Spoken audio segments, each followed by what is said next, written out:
celebration next Sunday. Walang pupunta dito ha. Dan tayo lahat sa kabilang building, sa auditorium. Ano nga yung oras? 2 p.m. At dun sa mga ating volunteers na nag-help sa preparation ng ating anong tawag ito? Table setup and yung ating costume. Huwag kayong mag-leak ng information, ha?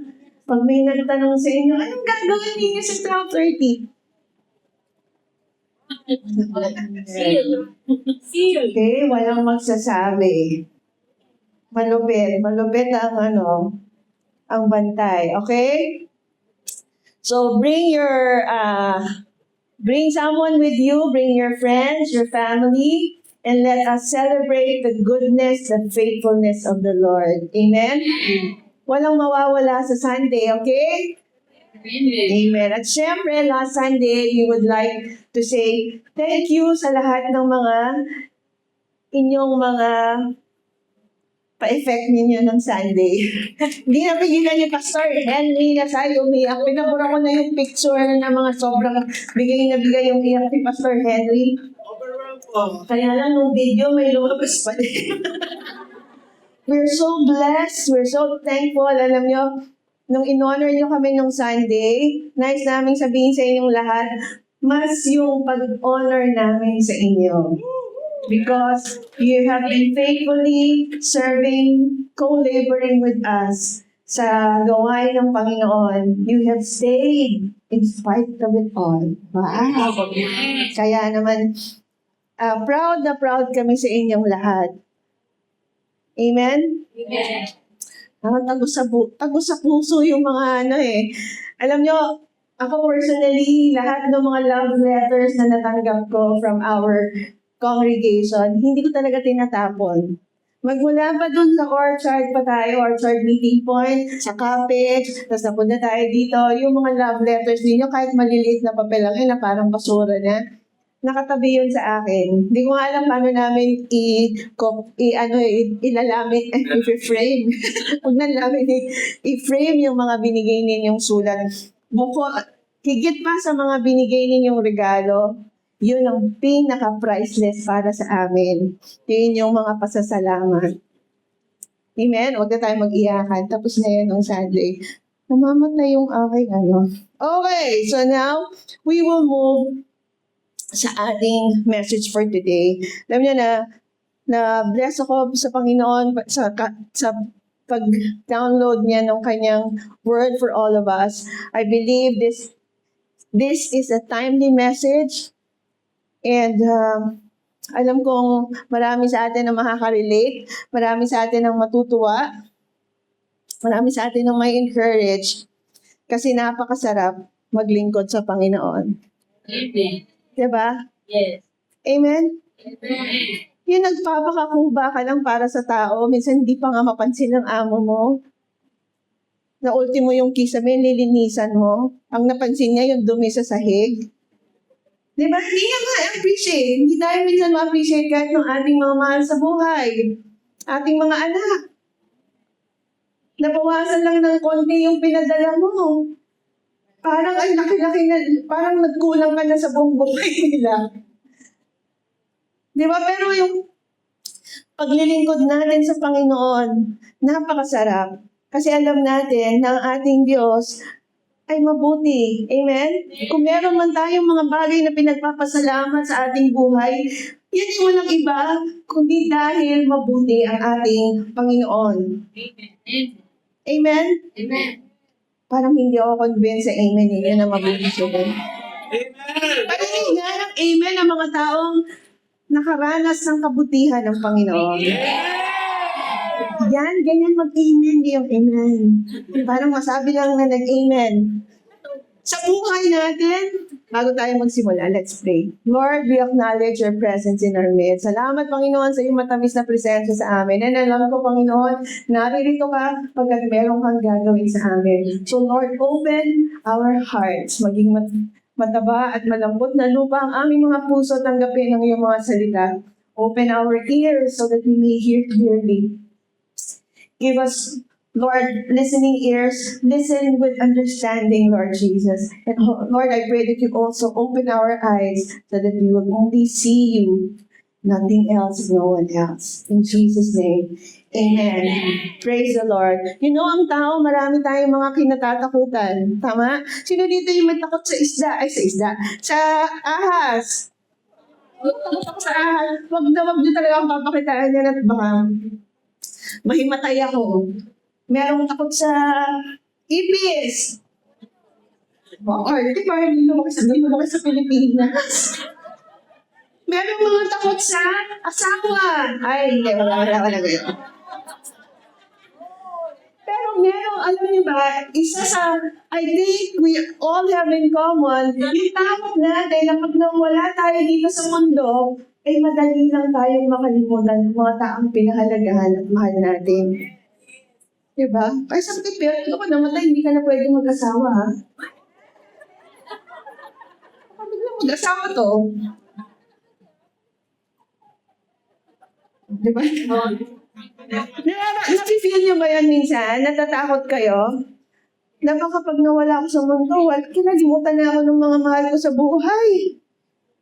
Yung iba naman, buhay pa, feeling nila kinakalimutan na sila. Tinitake for granted na sila. Sino dito yung may ganon? Maraming ganyan sa inyo eh. Di nga lang kayo mapansin ni Pastor Henry, natampo na. Paano ba kaya kung hindi napansin ng asawa? Sa ating mga anak, nag-iisip din tayo. Naku, meron man lang kayo, maalala man lang kaya ako nito pag maganda na buhay nito. Sabi ni PL kahapon, makalala kaya si Gab pagka lumaki na siya, pagka may trabaho niya sa maayos na buhay niya. Di ba iniisip natin yun? Natututo kaya silang lumingon sa atin? Iniisip niyo ba yun? Lalo na kayo, di ba? Lalo na kayo na nandito sa ibang bansa. Katakot-takot na sakripisyo ang ginagawa natin para sa ating mga anak. Pero sumasagi sa isip natin, magtatanaw kaya ito ng lilingon kaya ito pagdating ng araw? Yes? Wala ka tumanga kayo sa akin. Ang feel ko, in-internalize niya, okay. Di ba? At kahit sa mga employer natin, lahat na nga, bigay na nga tayo lahat eh. Parang buong kagandahan natin, itinaganda natin kakakuskos. Matuwa lang sila sa pinaggagawa natin, pero hindi pa rin nila ma-appreciate. Di ba? Yes. Pero sa totoo lang, kasi kung sa tao tayo aasa, talagang malaki ang chances na tayo'y mabibigo. Tayo'y masasaktan. Amen? Amen. Pero dati yon, nung ang buhay natin ay sarili pa natin. Namumuhay tayo para sa ating mga sariling kagustuhan. Di ba? Noon yon, namumuhay tayo para matuwa lang yung ibang tao sa atin, para mahalin tayo. Pero salamat sa Panginoon, na kay Kristo na tayo ngayon. Amen. We no longer live to please man, but to please God. O, nawala na yung amen. Isa na lang yung amen. At bilang mga lingkod ng Diyos na sumusunod sa Kanya, madalas, hinihigitan pa nga natin ng ating paglilingkod sa Panginoon. Tama? Amen. Si Pastor Henry, akala niyo ba yan pag sinabi niya, anong gusto niyo mga anak? Maganda kami sa baba. Gusto niyo ng kape? Gusto niyo ng kaya toast? O, bibigay pa niya yung card niya. Ay, sige, kuha lang kayo kung anong gusto niyo. Hindi na lang alam, naghihingal na yun. Pero gano'n minsan sa paglilingkod, you go beyond what is expected. But why do we do that? Yung iba napapagod na sa hindi nila yung ating tech, buti na lang magaling na yung tech natin yan. Pero tagal na pa naman pinagsagaan nila, hindi nila tayo iniwan. Yung mga nag-a-usher, bakit ba nagpapakahirap kayong umiti? Para lang mag-welcome. Si Ate Gina, halos linggo-linggo, nagluluto. May napapala ba yung mga pinaggagawa natin? Pero we are all doing this All of these things because we know that God is good to us. Amen? Kilala niyo si Pastor Balana, di ba? Yung mama at papa ko. They have served the Lord more than 50 years. Ngayon, halos hindi na nga sila makalakad ng maayos. Si mama naka-wheelchair na. Bingi na yung isa dito sa kaliwa. Yung isa naman bingi doon sa kanan. Kaya pag nag-uusap sila, kailangan opposite sila para magkarinigan sila. Lagi kong tinatanong, paano kaya sila tumagal ng ganong katagal sa paglilingkod? Kami mahirapan lang ng konti dito sa Singapore, ayaw na namin magsimba. Pag hindi lang pinansin ng mga members, lagi na lang season, nangihina na si leader. Bakit kaya? Paano sila tumagal ng ganong katagal? At bakit nila gustong tumagal ng ganong katagal? Sabi pa ni Papa, pag ako pinatigil ninyo sa paglilingkod, mamamatay na ako. Walang retirement sa vocabulary ni Papa. Na parang bakit kaya? May nakikita ba silang hindi natin nakikita? Na parang sigurado sila na may mapapala sila sa kanilang ginagawa. And for many years, hindi talaga sila nagpapakasyon. Na lang pupunta sila dito. And now, natutuwa ako, sabi ko, Lord, matatanda na sila, hindi na talaga nila kaya yung dati nilang mga gawain. I pray, Lord, na bigyan mo sila ng best retirement plan. Ngayon, nandun na sila pareho sa Amerika. 3 linggo na sila doon, na-petition na sila. After 3 months, meron na silang green card.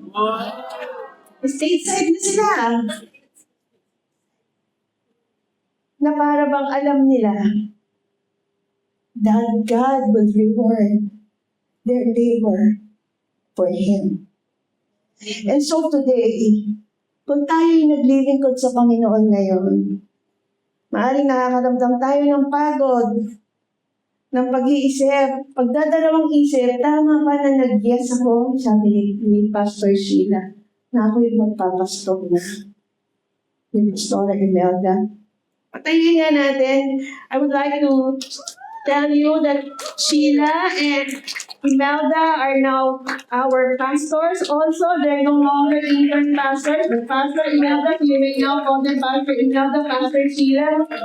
At yung ating mga bagong deacons, Deaconess Maribel, Deaconess Glory, Deaconess Emily, Deaconess Ivy. Sino ba? Reverend at Reverend.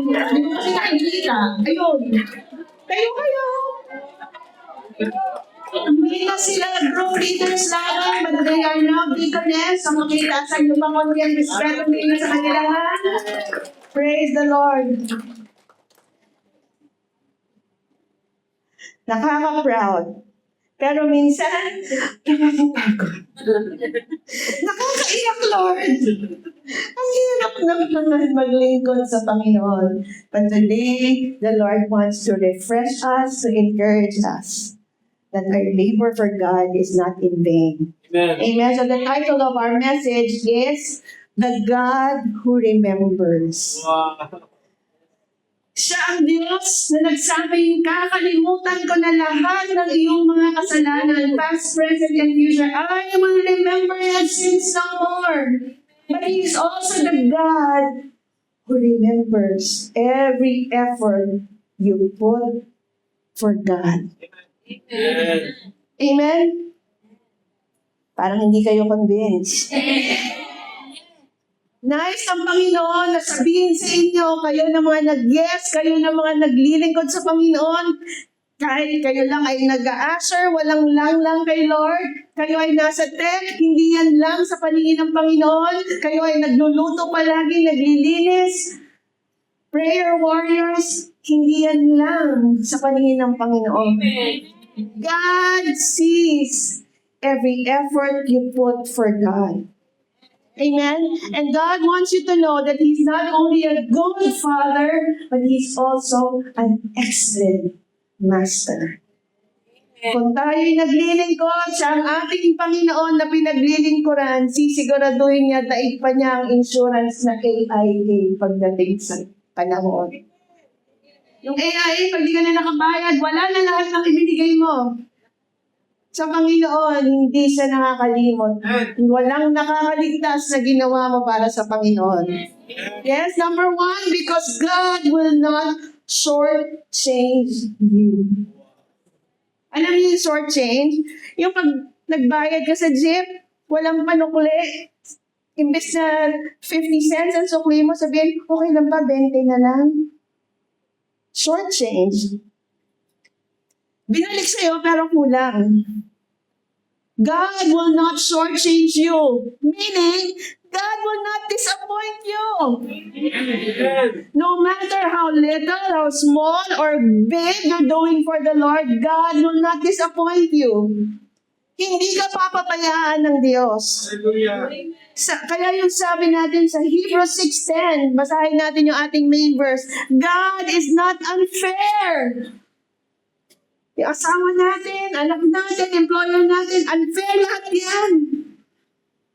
But God is not unfair. He will not forget the work you did or the love you showed for Him and the help you gave and are still giving to other Christians. Ang pagmamahal niya sa aming mga pastor na pinapakita ninyo, nakikita yan ng Diyos. Yung sinabi niyo, salamat na, pinagsagaan mo kami, kahit pasaway kami. How you honor your leaders, your pastors. God sees that. Kung si Haring David, sabi niya, gusto kong patayuan ng templo ng Diyos. Sabi ng Diyos sa kanya, ikaw lang ang nakaisip niyan.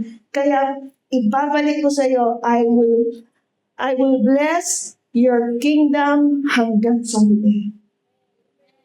Temple lang yung pinatayo niya. Ang blessing ay hanggang sa huli.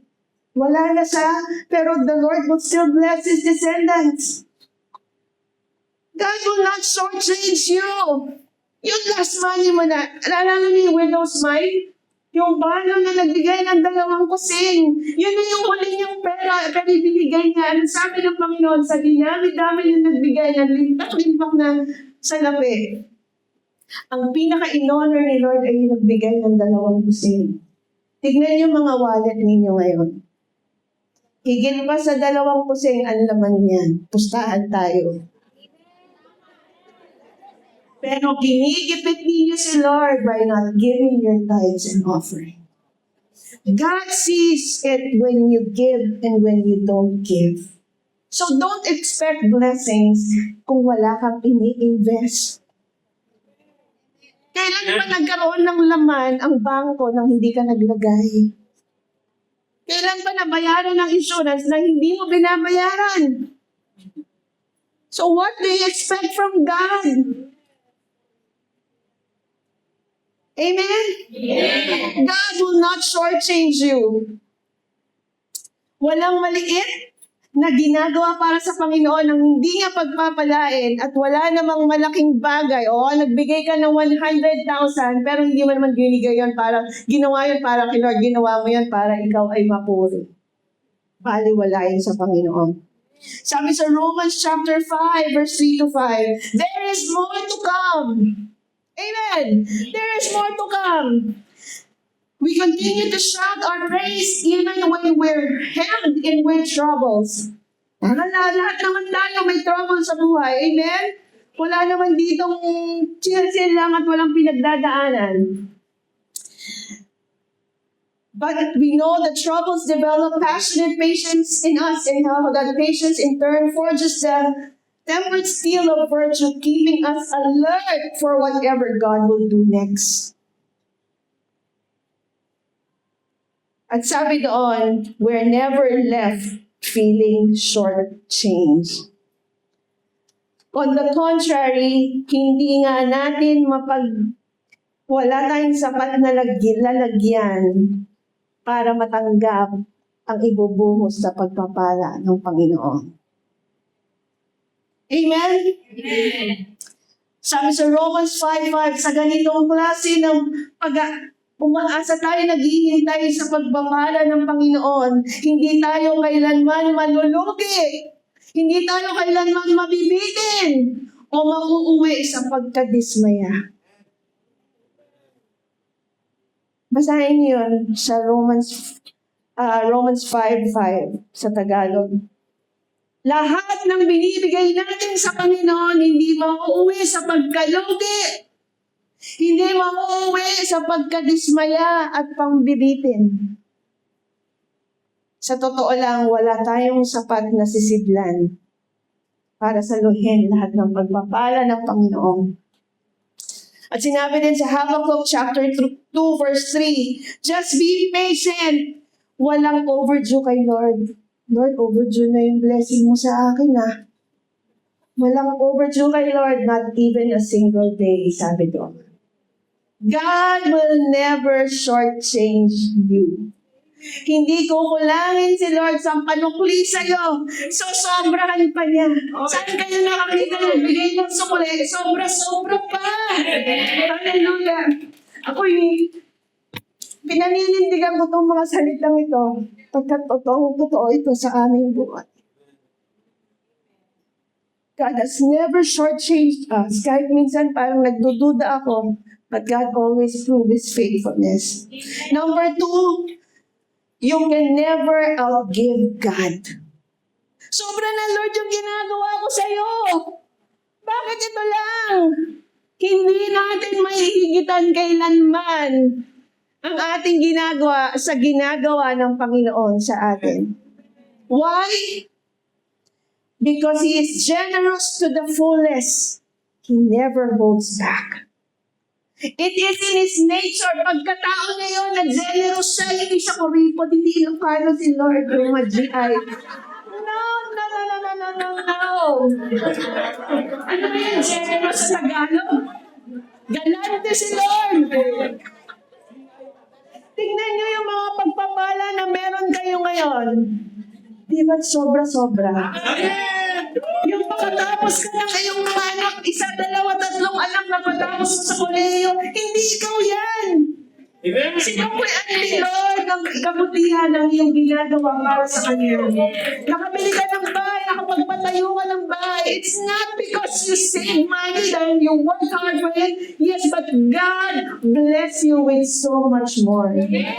Dapat maikupo lang ang kaya mong gawin. Pero binless ka ni Lord, sinukuyan ni Lord ng sobra-sobra, higit pa. Kaya nakapagpatayo ka pa ng bago ng 2-story. Amen? Amen. Huwag niyo may pagmalaki ang mga bahay na naipatayo ninyo. Ang ipagmalaki niyo ay si Lord. It's all because of the goodness of God, because of the grace of God, His faithfulness sa atin. Meron kang ginawa, kaya ikaw pinagpala ng Panginoon. Kung nasasabi mong parang wala akong natatanggap, baka wala ka namang ginagawa. Right. God is generous. Ang ating paglilingkod sa Kanya ay hindi lamang sukatan ng pera. Ang Kanyang provision and timing ay sapat-sapat. Always on time, never ever late. Kung ang mga Israel sa wilderness, they have received manna from heaven. Mga ibon, galing mismo sa langit, kitang-kita ng mga tao na ikaw ay pinagpapala, Pastor Henry. Hindi mo kailangan sabihin, nakikita ng iba, how God is blessing you. Hallelujah. Kahit nahabaan pa natin ang listahan na binigay nyo na tithes and offering kay Lord, hindi nyo pa rin malalampasan ang ginawa ni Lord. Ang unang patunay is John 3:16.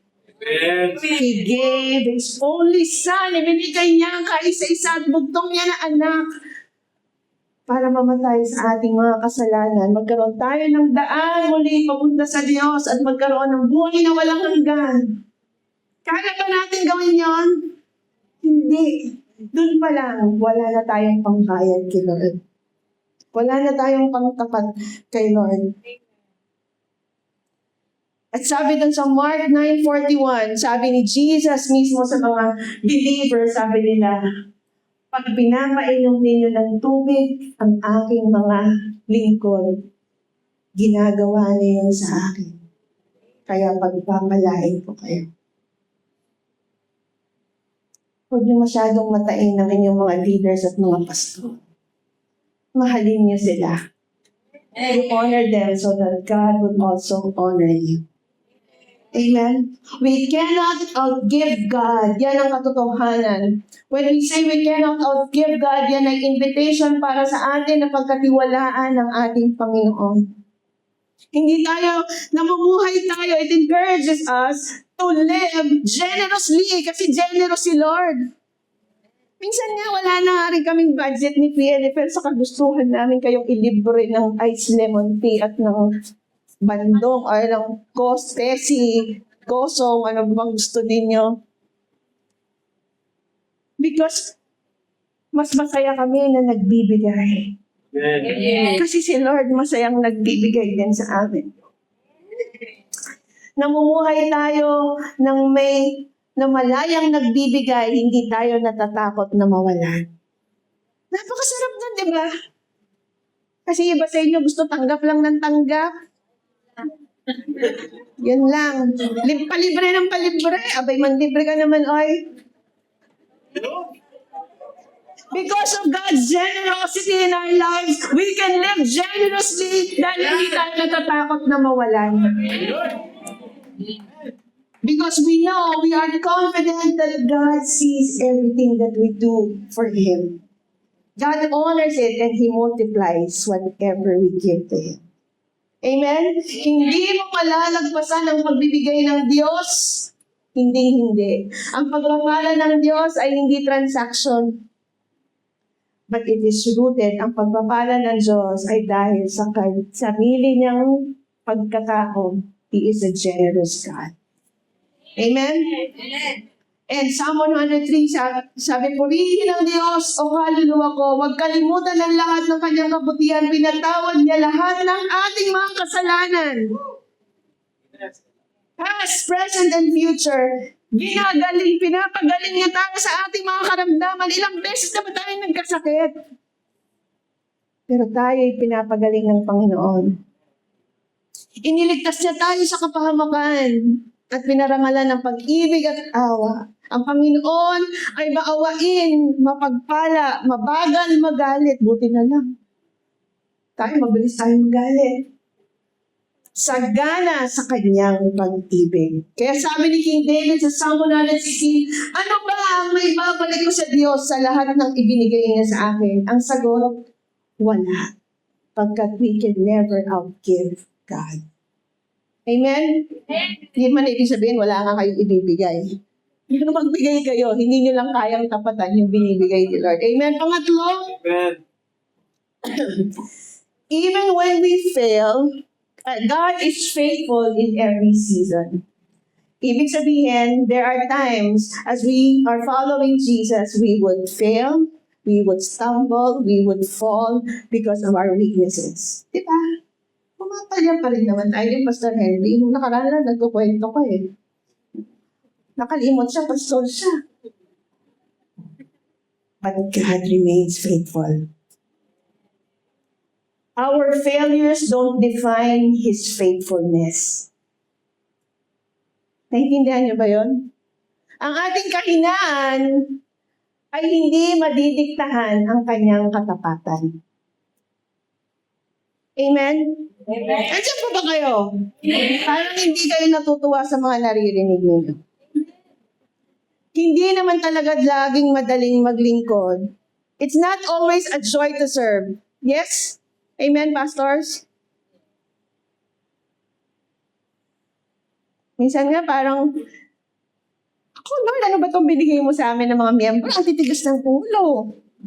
Ganyan. Hindi, walang ganun. Hindi lang laging madali maglingkod. Pero pag pinupush natin yung ating sarili, kahit usher ka lang, pinapahalagahan mo yung paglilingkod mo na yun, na hindi pwedeng hindi ka dumating dahil lang may tumawag sa'yo na mag-party tayo. pinapahalagahan mo ang iyong role dito sa gawain ng Panginoon, nakikita yan ng Panginoon. At pagpapalain ka ng Panginoon. Amen? Walang anuman sa langit at sa lupa ang makakapigil kay Lord. Sabi ni Lord, walang makakapigil sa akin kapag gusto kong pagpalain ang aking anak. Amen? And then lastly, sa ating paglilingkod, ang ating greatest reward. What is our greatest reward? Nothing compares to Jesus Christ. Sa Philippians chapter 3, verse 7 to 8, sabi ni Paul, anumang naunang tinuring kong kayamanan ay itinuring ko ng walang-wala. Alang-alang kay Kristo. Lahat ay basura kumpara sa pagpapahalaga ko sa Kanya. Nothing else matters but Jesus. At pag tayo'y naging tapat sa ating paglilingkod, one day, we will not only receive the reward, but we will be with the great rewarder. Kapiling natin ng Diyos. Amen. Amen? Amen. Hallelujah. Maaring ang ating ginagawa ngayon at ating pagsunod sa Panginoon, hindi napapansin ng iba o hindi ka pansin-pansin para sa iba. Subalit ang iyong paglingkod at pagsunod, may pangmatagalang halaga at nakikita ng Panginoon. God remembers every act of faithfulness because and our ultimate reward is Jesus Himself. God sees, God remembers, and God rewards. Amen? Kaya anong gusto kong sabihin sa inyong lahat today? You stay faithful. Do your part. Sabi ni Pastor Joe last week, don't ever get tired.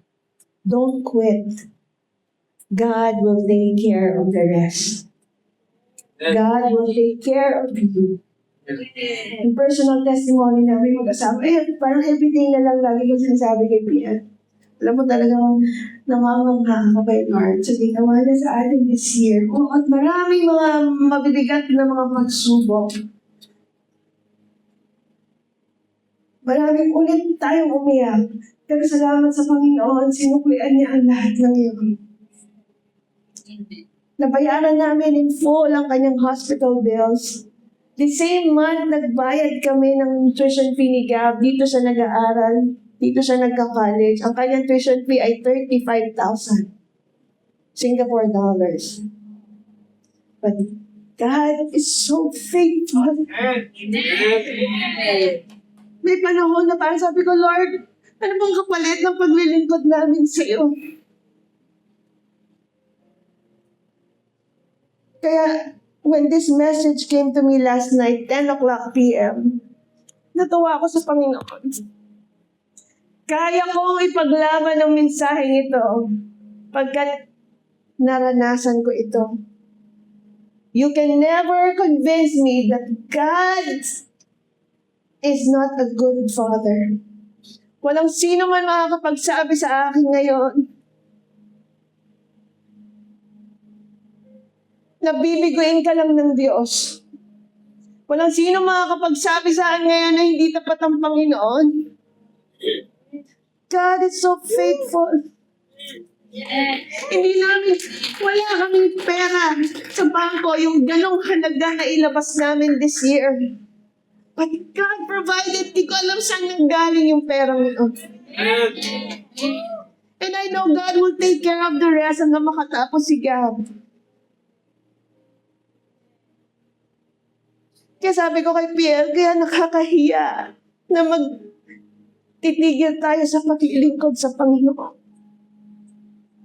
Yung kumpanya mo, kulang ang binigay sa'yo. Pero si Lord, sobra-sobra. Kaya saan pa tayo pupunta? Sino pa ang mas gusto ninyong paglingkuran ngayon? Sabi sa Bible, no man can serve two masters. Sabi ni Joshua, choose you this day who you will serve. Sino o kanino mo ibubuhos at ipagkakaloob ang iyong buhay hanggang sa dulo? Sa pamilya mo lang?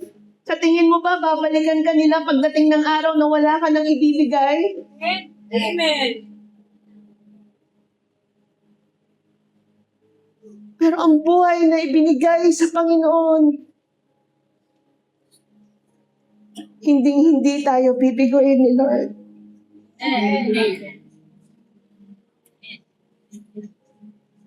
He will not shortchange us. He will always outgive us. And He will remain faithful until the end. Amen. Tayo lahat ay tumayo. So if you feel today, you feel tired, nawala ang joy mo sa paglilingkod sa Panginoon, let this message speak to you.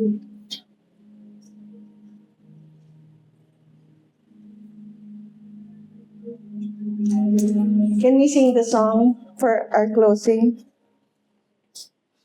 Hallelujah.